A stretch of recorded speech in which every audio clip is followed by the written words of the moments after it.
So this is my second video on framing.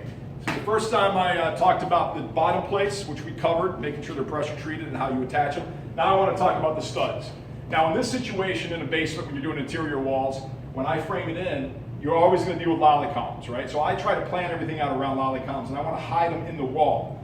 Now to do that, you want to use a 2x6, okay? Because you have a tendency to want to use 2x4s. The problem with the 2x4 is the 2x4 is only 3.5 wide. Your lolly columns are 4 inches wide. So you can see the problem with that. You can do one side, but you can't do the other. So use 2x6s. That way you can bury it inside because the 2x6 is 5.5 wide. So you can see why that would be beneficial. The other thing I like to do is pick my own. So I spend a lot of time in a lumber yard or home improvement store picking my own 2x6s or 2x4s. But you want to look, and I do this a lot, because you want to look down the edge and make sure it's straight. You also want to look at the flat side and make sure that's somewhat straight. Now I don't mind if there's a bow in it. Now a bow is when it's flat, you have a little bow. What you don't want is a crown, a big crown. So when you look down the edge, you want the edge to be straight because the edge is what you're going to make contact with the drywall. So make sure you pick your own. Don't just let somebody do it for you and you get a bunch of crappy ones.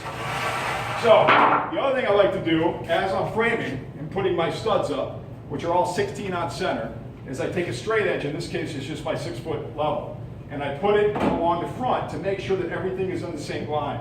What you don't want is to get a point where you're teetering if you have one 2x6 that's out of whack, because when you put your drywall up, that's going to be an issue, especially if you're hanging things. So the best way to handle that is to attach your studs with screws.